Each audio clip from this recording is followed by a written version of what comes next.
Hello guys welcome to my new day new ब्लगमा तपाईहरुलाई स्वागत छ। र आज पनि हामी चाहिँ जान लागेको छ अरुण खोला र एउटा त्यस्तो भन्ने विशेष तपाईहरुलाई नमस्ते एन्ड छ्याजलो। अनि आज चाहिँ थाहा भइसक्यो तपाईहरुलाई भनिसके मैले कि आज अरुण खोला जाँदैछु र आजको दिन के कस्तो हुन्छ तपाईहरुलाई देखाउने छु। र म रेडी भइसकेको छ अनि हाम्रो दिदी कतिजना लागेको नि यस्तो रेडी भइदिए मेकअप गरिदिएको छ कति धेरै। ल अब भने हामी चाहिँ अरुण खोला जानुपर्छ। रेडी भएर बस्नुहोस् कि अरुण खोलामा के कस्तो हुन्छ भनेर तपाईहरुलाई म देखाउने छु। त्यति बेरसम्मको लागि चाहिँ मेरो भिडियो हेरिरहनु होला र मन पर्यो भने लाइक कमेन्ट र सेयर गर्न चाहिँ नबिर्सिनु होला एन्ड डु सब्स्क्राइब। अहिले चाहिँ म घरबाट निस्किसकेको छु अनि अटो आउँदैछ लिनको लागि। अटो चढेर म चाहिँ जानुपर्छ अरुण खोला। ठिकै छ अब जे जस्तो छ होइन अब जाने हो। आरु फल्ने पाक्न लागिसक्यो। आरु कुन दिन खानु पर्छ झप्प लाएर। हाम्रो सरजी आइसक्नु भएको छ हामीलाई लिनको लागि।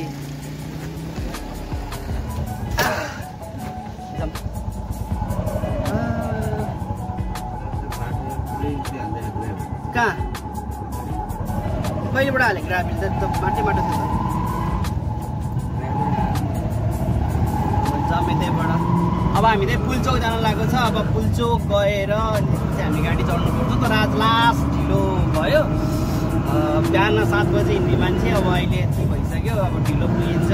बाटो पनि राम्रो छ एकदम। बुझ्नु आफै अब कति राम्रो छ भन्ने। ठिक छ। अहिले गाडी चढिसकेको छ। चढेर चाहिँ पुलचोक आइसक्यो। अब गाडी चढ्नु पऱ्यो। गाडी चढेर आम्मामा गाडी कुर्दा हैरान बल्ल बल्ल एउटा गाडी आएको छ। मान्छेहरू हेर्ने अब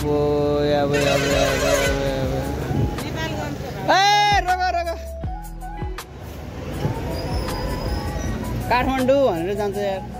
सो म चाहिँ तपाईँहरूलाई चाहिँ एकदम धेरै सरी भन्न चाहन्छु कि होइन। अब मैले किन सरी भन्न चाहन्छु भने अब म आज अरुण खोला गएको थिएँ होइन। अब अरुण खोला गइसकेपछि अब गाडीमा चाहिँ माहौलै भएन कि। अनि के माहौल भएन भन्छ पनि अब एकदम प्याक गाडी होइन। अनि अब हाम्रो पूर्व पश्चिम राजमार्ग महेन्द्र हाइवे तपाईँ थाहै नै छ कि कति धेरै प्याक मतलब बिग्रेको छ बाटो होइन। अनि जाम पनि यति जाम एकदम भइसकेको जाँदाखेरि।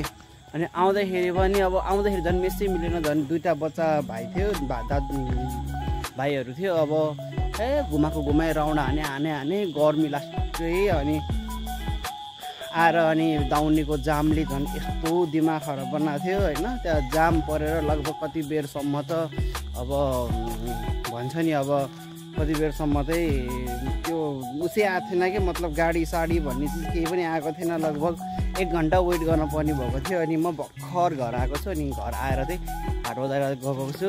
अब आज के कस्तो भयो राम्रोसँग देखाउन पनि पाएन। सिधै उहाँ पुगिसकेपछि सिधै यहाँ पुगिहालेँ। मोबाइलमा धेरै चार्ज पनि थिएन। अनि चार्ज गरेर चाहिँ म तपाईँहरूसँग फेरि कन्टिन्यू गर्न आएँ भ्लगलाई होइन। र आज चाहिँ के भन्छ आज शनिबार चाहिँ हाट बजार लाग्छ कि हाम्रो यहाँ बारघरीमा। र यो हाट बजार के कस्तो छ आज तपाईँहरूलाई म भिजिट गराउँछु है त। हामी चाहिँ अब जान्छौँ के हुन्छ हेरौँ। आज मैले शनिबारको दिन चुइकम चपाएको है। पहिला त यत्रो थियो कहिले चम्काएको रे कहिले चम्काएको। म शनिबारको दिन त नि कतिखेर खाएको थिएँ र अघि 4 बजे चपाएको 6 बजेसम्म चपाएको।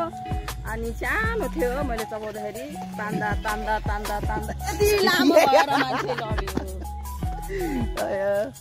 राष्ट्रिय हतार जामाले त्यो बेलामा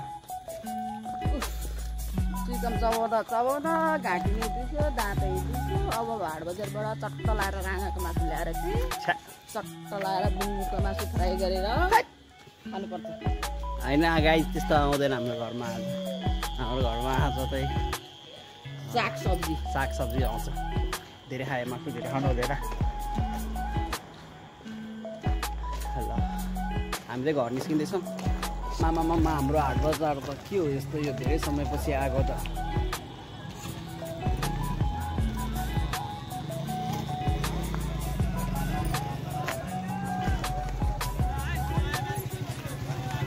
ल है 100मा 3 किलो। ल के चाहियो भन्नु तपाईँहरूलाई? मैले सुशीला म्यामलाई भेटेछ। हाम्रो सुशीला म्याम दुब्लाएर खिङ्रिङ्ग बगेर त अब ओए ए नमस्ते।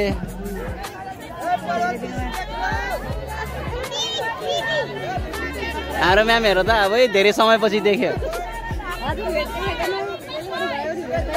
भर्खर आज आएको प्याज